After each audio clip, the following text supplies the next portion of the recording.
Jake Morrison wiped the grease from his hands with a cleaning cloth that had seen better decades, the fluorescent lights of Repair Bay 7 casting harsh shadows across the cluttered workspace. Meridian Station never truly slept, but the night shift brought a different kind of clientele, the kind who paid in untraceable credits and didn't ask for receipts. He'd been fixing armor and weapons for 3 years now, ever since he traded his combat engineer insignia for a set of precision tools and a promise to himself that he'd never pick up another weapon.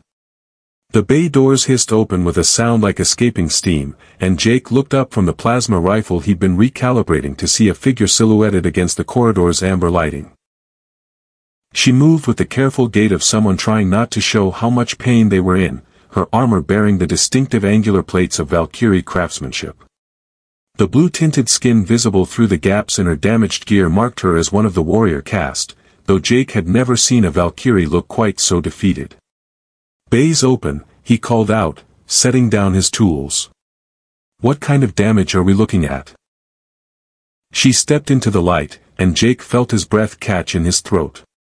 Her armor told the story of a recent battle, plasma burn scored across the chest plate, impact damage along the left arm, and what looked like shrapnel marks peppering the shoulder guards. But it was her face that made him pause, the way she held herself with rigid dignity despite the exhaustion evident in every line of her body. "Plasma damage to the primary systems," she said, her voice carrying the melodic accent of her people. "The targeting array is completely fried, and I think the power coupling took a direct hit." Jake nodded, pulling on his work gloves. "I'll need you to remove the chest plate so I can get a better look at the internal systems. There's a privacy screen over there if you need it." "No need," she said, reaching for the release catches with practiced efficiency. Modesty is a luxury warriors can't afford. As she worked to remove the damaged armor, Jake found himself studying her profile. Valkyrie were known throughout the sector for their martial prowess, but the woman before him seemed to carry a weight that went beyond simple battle fatigue. Her elongated ears drooped slightly, and there was something in her posture that spoke of more than just physical wounds. "Name's Jake," he said, taking the chest plate from her and setting it on his work table. "Jake Morrison." "And you are?" "Zara Kethvar," she replied, settling onto the bench he'd indicated. "Former Sergeant, 3rd Valkyrie Strike Battalion." "Former?" Jake asked, running his scanner over the damaged armor. The readings made him whistle low under his breath. This took some serious punishment. "What did you run into out there?" Zara's hands clenched in her lap, and Jake noticed the way her ears flattened against her skull. "Pirates. They had better intel than we expected." Jake had seen enough combat damage to recognize the signs of an ambush gone wrong. The plasma burns were consistent with close-range firefights, the kind where escape was more important than victory. He'd been in a few of those himself, back when he still believed that fighting was the answer to the galaxy's problems.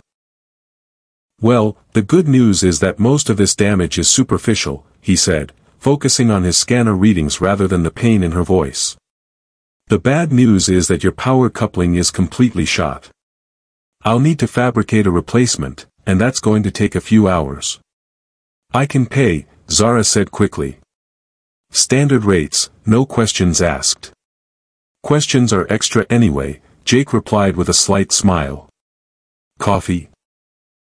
She looked up at him with surprise, as if simple kindness was the last thing she'd expected. Yes. Thank you." Jake moved to the small kitchenette he'd installed in the corner of the bay, a creature comfort that most of his colleagues thought was unnecessary. As he prepared 2 cups of the real stuff, not the synthetic swill the station dispensers produced, he found himself glancing back at his unexpected client. Zara sat with military precision, her back straight despite her obvious exhaustion. Her hair was woven into the intricate braids that marked her rank, though several strands had escaped to frame her face. The scars on her arms and shoulders were clearly visible without the armor, telling stories of battles fought and survived. "You know," Jake said, returning with the coffee, "in my experience, armor damage this extensive usually comes with a story." "Not that I'm asking," he added quickly, "but sometimes talking helps." Zara accepted the cup with both hands, inhaling the rich aroma before taking a careful sip. "This is real coffee," she said, surprise evident in her voice. "One of the few luxuries I allow myself," Jake replied, settling at his workbench with his own cup. "Picked up the habit during my service days. Nothing quite like the real thing when you're trying to stay awake for 48 hours straight." "You served?" Zara asked, studying him with new interest. "Terran Defense Corps, Combat Engineering Division. 5 years of building things up just so other people could knock them down." Jake activated his fabrication unit, feeding it the specifications for a new power coupling. "Got tired of it eventually. Turns out I prefer fixing things to breaking them. The universe could use more people like you," Zara said quietly, staring into her coffee cup. "Most of the humans I've met lately seem more interested in destruction than creation. Most of the Valkyrie I've met seem pretty fond of destruction themselves," Jake observed, not unkindly. "No offense intended. None taken. It's what we're bred for, after all." There was bitterness in her voice that made Jake look up from his work. The perfect warrior caste. Strong, fast, efficient. Built for war and nothing else. Jake sensed he was treading on dangerous ground, but something in her tone made him continue. "Is that how you see yourself?" Zara was quiet for so long that Jake thought she wasn't going to answer. When she finally spoke, her voice was barely above a whisper. "I used to think I was good at it. Being a warrior, I mean. I had the highest combat scores in my class, the best mission success rate in my battalion. I thought that made me valuable. Thought. 3 days ago, my unit was sent to evacuate a human colony under pirate attack. Simple extraction mission, or so we were told." Her hands tightened around a coffee cup. "The pirates were waiting for us. They knew exactly when and where we'd arrive, what our approach vector would be, even which landing zone we'd choose." Jake set down his tools, giving her his full attention. Combat veterans recognized each other, and he could see the weight of command decisions gone wrong in her eyes. "We lost 4 warriors in the first 30 seconds, Zara continued. "The civilians we were supposed to protect were already dead. The whole thing was a trap, designed to eliminate Valkyrie strike teams. And I walked my people right into it." "That wasn't your fault," Jake said firmly. "Bad intel happens. Command decisions happen. Sometimes people die despite everything you do right." "Do they?" Zara looked up at him, her silver-flecked eyes reflecting the bay's harsh lighting. "Or do people die because warriors like me make the wrong choices at the wrong moments?" Jake had heard this conversation before, had it with himself in the mirror more times than he cared to count. "In my experience, the people who ask themselves that question are usually the ones who didn't make the wrong choice." The fabrication unit chimed completion, and Jake retrieved the new power coupling, turning it over in his hands to check the specifications. "This should get your armor back to full functionality. Want to tell me what you're planning to do with it once it's fixed?" Zara watched Jake's hands as he worked, noting the careful precision with which he handled each component of her armor. His fingers moved with the kind of practiced confidence that came from years of experience, and she found herself oddly comforted by the methodical way he approached each repair. "I don't know," she said finally, answering his question about her plans. "For the first time in my adult life, I genuinely don't know what comes next." Jake glanced up from the power coupling he was installing. "That's not necessarily a bad thing. Sometimes not knowing is the first step toward figuring out what you actually want instead of what everyone expects you to want." "Easy for you to say," Zara replied, though there was no heat in her words. "Humans have choices. You can be warriors or healers or engineers or artists. Valkyrie are warriors, period. It's not just what we do, it's what we are." "Is it though?" Jake asked, setting down his fusion welder. "I mean, you're sitting here having a philosophical conversation about life choices while drinking coffee. That doesn't sound very warrior-like to me." Despite everything, Zara found herself smiling. You have a point. Though I should mention that this coffee is excellent. Where did you learn to brew it properly? Trial and error, mostly. Plus a few tips from a Centauri trader who took pity on my early attempts. Jake returned her smile, and Zara noticed how it transformed his entire face. She told me that coffee is like armor repair, it requires patience, attention to detail, and the wisdom to know when to stop tinkering. Wise advice. Though I have to ask, do you always psychoanalyze your clients while fixing their gear? Only the ones who look like they might benefit from it, Jake said, running a diagnostic on the repaired power coupling. Besides, you haven't tried to kill me yet, which puts you ahead of about 30% of my clientele. The night is young, Zara deadpanned, then laughed at Jake's startled expression. Relax, human. Valkyrie humor is apparently an acquired taste. I'm still acquiring it, Jake admitted. Though I have to say, you're not what I expected when I heard Valkyrie Warrior walk into my bay. What did you expect? Jake considered this, his hands never pausing in their work. Honestly? Someone angrier. More. I don't know, intimidating. The reputation your people have built suggests that Valkyrie warriors are basically unstoppable forces of nature with anger management issues. We can be, Zara said quietly. When the situation calls for it. But we're also trained to adapt to our environment. Right now, I'm not in a combat situation, so there's no need for the intimidating warrior persona. So this is the real you. The question caught Zara off guard. She'd spent so many years being what others expected her to be that she wasn't entirely sure she remembered what the real her looked like. I think so. Maybe. It's been a while since I've had the opportunity to find out. Jake nodded as if this made perfect sense. I get that. When I was still active duty, I felt like I was wearing a uniform even when I was out of uniform, if that makes sense.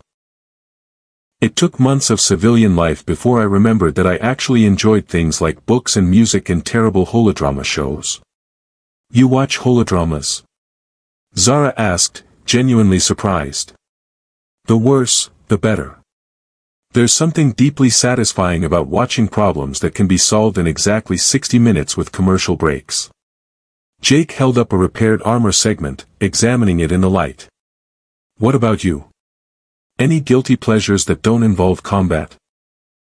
Zara hesitated, then decided that honesty had worked well so far. I collect pressed flowers. From different worlds, different ecosystems. I have over 300 specimens from 47 different planets. Jake's hand stilled on the armor piece. That's, actually really beautiful. Do you have them with you? A few. I always carry a small collection in my personal kit. Would you? She trailed off, suddenly self-conscious. Never mind, it's silly. I'd love to see them, Jake said firmly. If you'd like to show them, that is. Zara retrieved her pack from beside the bench, pulling out a slim case that looked incongruously delicate against her warrior's gear. She opened it to reveal dozens of carefully preserved flowers, each one labeled with precise handwriting that noted the planet of origin and collection date. This one is from Kepler Prime, she said, pointing to a silver blossom that seemed to shimmer even in death. They only bloom during solar storms, when the electromagnetic fields are strongest. And this one, she indicated a tiny blue flower that looked like captured starlight, grows in the ice caves of Titan 7.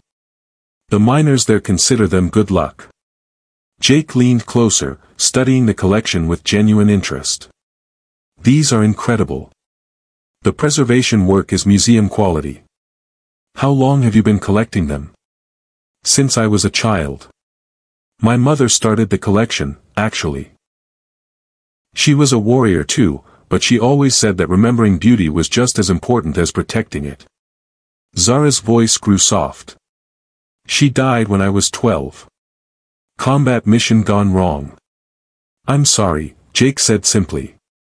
It's the way of things. But I kept the collection because, because it reminded me that there were things worth fighting for beyond duty and honor. Things that existed just to be beautiful. Jake looked up from the flowers to meet her eyes. Is that why you joined the military? To protect beautiful things? Partly. And partly because it was expected. Valkyrie children are tested early for combat aptitude. Those who show promise are tracked into military training. Those who don't. She shrugged. Let's just say there aren't many career alternatives for my people. That seems limiting. It is. But it's also safe, in a way. When your path is chosen for you, you never have to wonder if you're making the right decisions. Zara closed the flower case carefully. Of course, that safety is an illusion. As I learned 3 days ago. Jake was quiet for a moment, considering her words. You know, in my experience, the right decision and the safe decision are rarely the same thing. Meaning? Meaning maybe this is your chance to make some choices that aren't safe. See where they lead. He gestured around the repair bay. Like sitting here talking to a strange human instead of finding the nearest military recruiter. Zara felt something flutter in her chest, an emotion she couldn't quite identify. Is that what you did? Made unsafe choices? Every day, Jake said, grinning. Starting with the decision to fix armor for a living instead of wearing it. My family still thinks I've lost my mind. Have you? Probably. But I'm happier than I've ever been, so if this is insanity, I recommend it highly. The diagnostic unit chimed, indicating that the power coupling replacement was complete. Jake held up the repaired chest plate, its surface now unmarked by battle damage. Good as new, he announced. Better, actually. I upgraded a few of the power distribution circuits while I was at it. You should see improved efficiency in your targeting systems.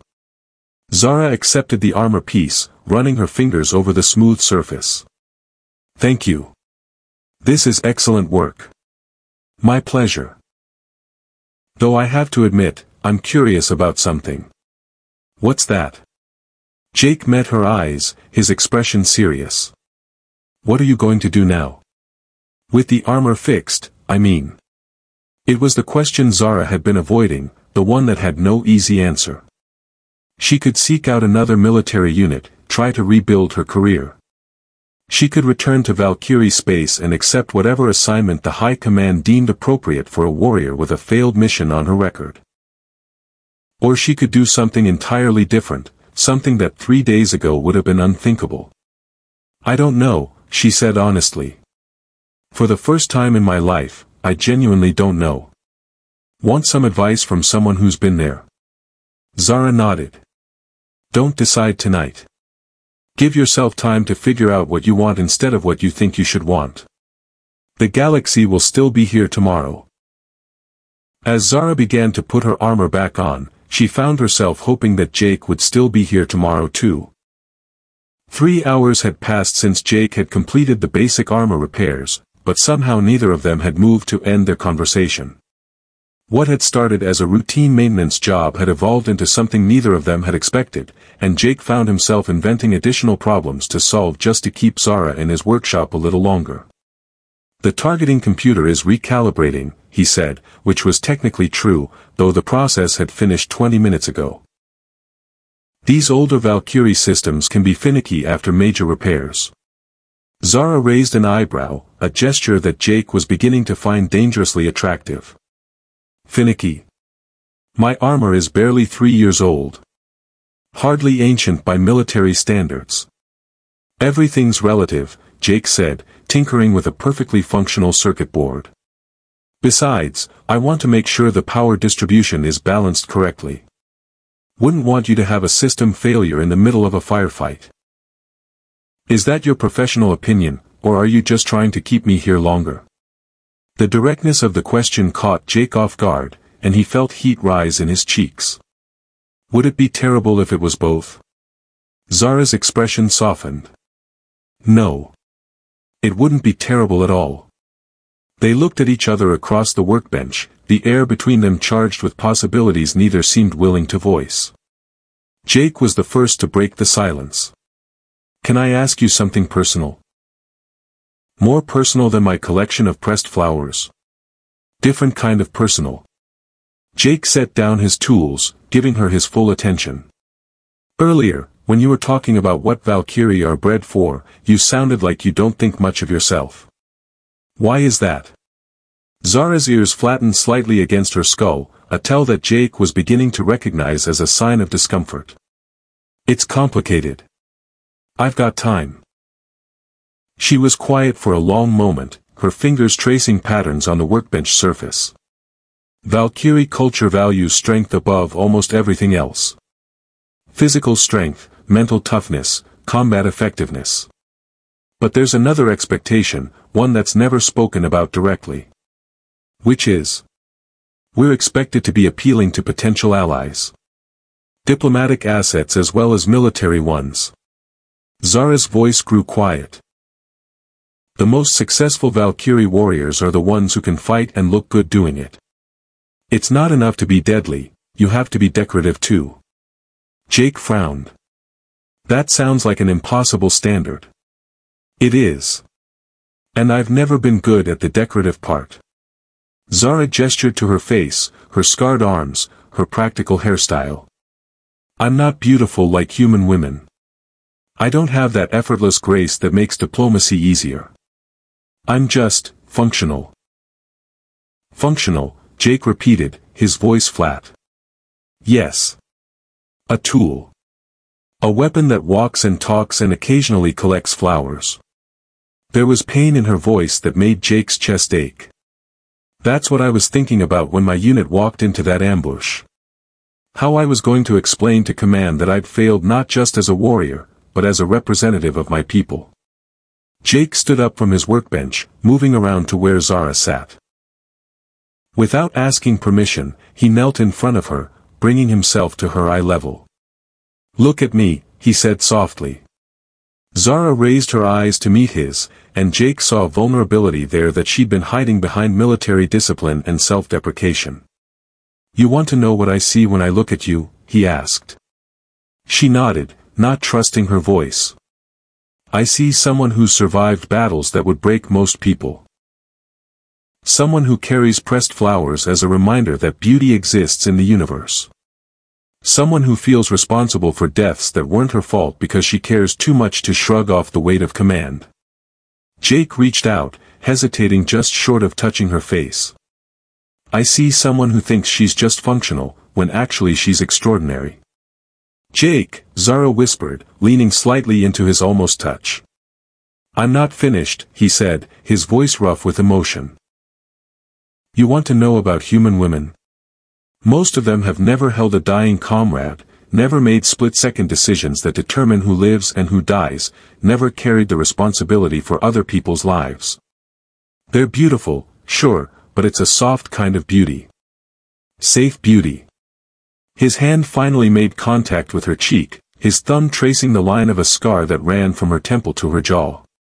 Your beauty is different. It's earned. Every scar, every line of exhaustion, every moment of doubt you've overcome. It's the beauty of someone who's seen the worst the universe has to offer and chose to keep fighting anyway. Zara's eyes filled with tears she'd been holding back for 3 days. I got my people killed, Jake. You led them into a trap that someone else set. That's not the same thing. Isn't it? No, Jake said firmly. It's not. And the fact that you're here, questioning every decision, feeling responsible for things beyond your control, proves that you're exactly the kind of leader people should follow. Before Zara could respond, the bay doors hissed open, and a familiar figure strode into the workspace. Colonel Thex Mordan, Zara's former commanding officer, moved with the predatory grace that marked high-ranking Valkyrie warriors. His ceremonial armor gleamed under the bay's lights, and his presence immediately filled the space with military authority. Sergeant Kethvar, he said, his voice carrying the tone of someone accustomed to instant obedience. I've been looking for you. Jake stood quickly, placing himself between Zara and the newcomer. Repair bays closed to unauthorized personnel. Thexa's eyes flicked to Jake with mild interest before dismissing him entirely. I'm Colonel Thex Mordan, 3rd Valkyrie Strike Command. I have business with my former subordinate. Former? Jake asked, looking back at Zara. Zara had gone rigid, her military bearing reasserting itself automatically. Colonel. I didn't expect to see you here. I came as soon as I heard you'd survived the ambush, Thex said, his tone warming slightly. Command has reviewed the mission reports, Sergeant. The intelligence failure wasn't your fault. 18 people died under my command, sir.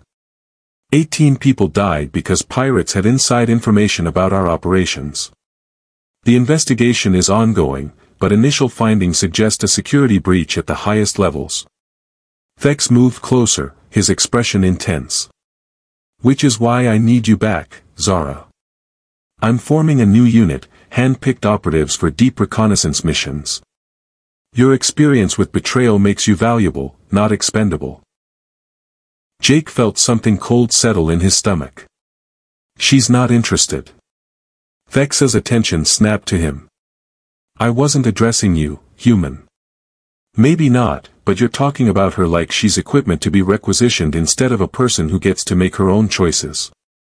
Jake, Zara said quietly, standing up. It's all right.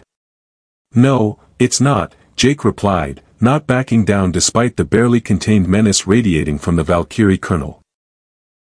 You just spent the last 4 hours telling me how tired you are of being treated like a weapon instead of a person. Don't let him drag you back into that. Thexa's hand moved to the hilt of his ceremonial blade. Human, you're interfering in military affairs that don't concern you. Everything about Zara concerns me, Jake said, the words out before he could stop them. The silence that followed was deafening. Zara stared at Jake with wide eyes, while Thexa's expression shifted from annoyance to calculation. I see, the colonel said slowly. Sergeant, is this human speaking for you? Zara looked between the two men, her mind racing. On one side stood her past, her duty, the expectations of her people and the chance to redeem herself in the eyes of Valkyrie Command. On the other stood a future she'd never considered, represented by a gentle human who saw beauty in her scars and strength in her doubts. Give me until tomorrow, she said finally. To decide. Thex nodded curtly. Very well. But Zara, remember who you are. Remember what you were born to do. After he left, Jake and Zara stood in the sudden quiet of the repair bay, both of them acutely aware that everything had changed in the space of a few spoken words. So, Zara said eventually. Everything about me concerns you. Jake rubbed the back of his neck, embarrassed. That came out stronger than I intended. Did it? Or did it come out exactly as you meant it? Jake met her eyes, seeing his own uncertainty reflected there. I don't know. But I meant what I said about not letting him treat you like equipment. And if I choose to go with him? If I decide that duty is more important than whatever this is between us? Jake was quiet for a long moment, considering his words carefully. Then I'll fix your armor one more time and wish you luck. But I'll also spend the rest of my life wondering what might have happened if you'd stayed. Zara stepped closer to him, close enough that he could see the flecks of gold in her silver eyes. What do you think might happen if I stayed? I think, Jake said softly, we might figure out what comes after the part where the functional warrior and the broken engineer meet in a repair bay at 3 in the morning. And what comes after that? I have no idea, Jake admitted. But I'd like to find out. Dawn's cycle brought artificial sunlight filtering through the observation deck windows, casting long shadows across the deck plating where Jake sat with 2 cups of coffee growing cold in his hands. He'd been there for an hour, staring out at the stars and trying not to think about Zara's decision. Somewhere on the station, she was weighing duty against possibility, the familiar against the unknown. You look like someone who's contemplating the fundamental meaninglessness of existence, a familiar voice said behind him. Jake turned to find Zara approaching, still wearing her repaired armor but moving with less of the rigid military bearing he'd first noticed. Her face was unreadable, giving no hint of the choice she'd made. "Just thinking," Jake said, offering her one of the coffee cups. "About paths not taken and roads that fork in unexpected directions." "Poetic," Zara observed, settling beside him on the bench. "Also accurate. I've been doing quite a bit of thinking myself." They sat in comfortable silence for a few minutes, watching supply ships dock and depart through the massive transparent steel windows. Jake found himself memorizing the details of her profile, the way the artificial sunlight caught the blue undertones in her skin and made her braids gleam like polished metal. "I spoke with Colonel Mordan this morning," Zara said finally. Jake's stomach clenched, but he kept his voice steady. "And I turned down his offer." Jake felt relief flood through him so suddenly that his hands shook. "You did?" "I did. But not for the reasons you might think." Zara turned to face him fully, her expression serious. "I didn't turn it down because of you, Jake, though what you said last night meant more to me than you know. I turned it down because I realized I was making the same mistake I've been making my entire adult life. Which was letting other people define who I am and what I'm worth." She set down her coffee cup, her hands clasping together in her lap. "My whole life, I've been trying to be the perfect Valkyrie warrior. Strong enough, fast enough, pretty enough, successful enough. And every time I fell short of that impossible standard, I told myself I just needed to try harder." Jake waited, sensing she had more to say. "But last night, when you looked at me and saw something beautiful, something worthwhile, it wasn't because I met some external standard. It was because you saw me, not the role I was trying to fill." Zara's voice grew stronger. "And I realized that I've never given myself permission to just be me, without the armor and the rank and the expectations. So what are you going to do?" Zara smiled, and Jake realized it was the first time he'd seen her look truly happy. "Colonel Mordan wasn't pleased with my decision, but he did make me a counteroffer. There's a new training facility being built on Kepler Station, about 6 hours from here by shuttle. They need experienced instructors to train the next generation of Valkyrie warriors. That sounds perfect for you. It gets better. The position comes with regular leave time, opportunities for continuing education, and something I've never had before, a life outside the military." Her smile widened. "I could keep my flower collection. Maybe even expand it." Jake felt his heart skip. "So you're staying in the sector?" "I'm staying in the sector. The question is, what are you going to do about it?" "What do you mean?" Zara stood up, extending her hand to him. "I mean, Jake Morrison, that I would very much like to find out what comes after the part where the functional warrior and the broken engineer meet in a repair bay at 3 in the morning." Jake took her hand, letting her pull him to his feet. "For the record, you're not functional. You're extraordinary. And I'm not broken, just reassembled in a more interesting configuration. Is that your professional opinion?" "That's my personal opinion. My professional opinion is that your armor could use some regular maintenance, and I happen to know an excellent technician who makes great coffee." Zara laughed, the sound bright and genuine. "Are you offering to be my personal armor technician?" "Among other things," Jake said, stepping closer to her. "If you're interested." "I'm very interested. Though I should warn you, I have no idea how to do this. The whole normal relationship thing, I mean. My experience with romance is limited to tactical manuals and statistical analysis of compatible genetic markers. Well, my experience with interspecies relationships is limited to holodramas and one disastrous date with a Centauri trader who turned out to be married to 3 other people." Jake grinned. "So we'll figure it out together." "Together," Zara repeated, as if testing the word. "I like the sound of that." They stood close together in the observation deck, surrounded by the gentle hum of the station's life support systems and the distant sounds of a galaxy going about its business. Through the windows, ships continued their endless dance of arrival and departure, carrying cargo and passengers and dreams across the vast distances between stars. "Jake," Zara said softly, her silver eyes reflecting the starlight. "Yeah. Earlier, when I said I wasn't beautiful like human women, you never actually disagreed with me." Jake cupped her face in his hands, his thumbs tracing the elegant lines of her cheekbones. "That's because you're not beautiful like human women. You're beautiful like Zara Kethvar. Like someone who's fought battles and collected flowers and survived heartbreak and chose hope anyway. You're beautiful like someone who doesn't need to be anything other than exactly who she is." "And who am I?" "You're the woman who walked into my repair bay and changed everything," Jake said, leaning his forehead against hers. "You're the warrior who chose peace, the soldier who collects pressed flowers, the person who taught me that some things are worth fighting for and some things are worth surrendering to." "What am I surrendering to?" "Same thing I am," Jake whispered. "The possibility that two people from different worlds might actually be able to build something beautiful together." Zara closed the distance between them, her lips meeting his in a kiss that tasted like coffee and starlight and new beginnings. When they finally broke apart, both of them were breathing hard, and Jake realized that his hands were tangled in her braids while hers gripped the front of his work shirt. "So," Zara said, her voice slightly unsteady, "what happens now?"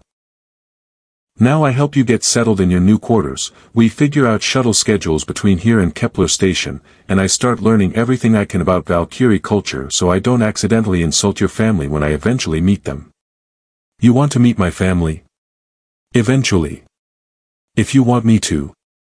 Jake grinned. "Though I should probably practice my diplomatic skills first.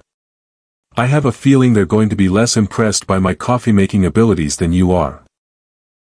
"They'll love you," Zara said confidently. "Anyone who can make me laugh the way you do has my family's automatic approval. I make you laugh. Constantly. Even when you're being serious, especially when you're being serious." She kissed him again, quick and sweet. "It's one of the many things I find beautiful about you." As they walked back through the station corridors toward the residential sections, Jake realized that his life had just taken a turn he never could have anticipated. A week ago, he'd been a solitary repair technician with a quiet life and simple routines. Now he was planning a future with a warrior from another world, someone who challenged every assumption he'd made about what was possible. "Jake," Zara said as they reached the lift that would take them to the temporary quarters she'd rented. "Yeah. Thank you." "For what?" "For seeing me when I couldn't see myself. For making me remember that there's more to life than duty and guilt and trying to live up to other people's expectations." She squeezed his hand. "For giving me permission to be happy." "You don't need permission for that," Jake said softly. "But you're welcome anyway." The lift doors opened with a soft chime, and they stepped inside together, hands intertwined, ready to begin writing the next chapter of a story that had started with damaged armor and evolved into something neither of them had dared to dream. Outside the station's windows, the stars continued their eternal dance, but for the first time in years, neither Jake nor Zara felt small in the face of that vast emptiness. They had found something worth holding on to in each other, something that made the universe feel less empty and more full of possibilities. As the lift carried them toward whatever came next, Zara leaned against Jake's shoulder and smiled. She was still a warrior, still carried scars from battles fought and lost, still faced an uncertain future in a galaxy that didn't always make sense. But she was no longer alone, and for the first time in her life, that felt like the most beautiful thing of all.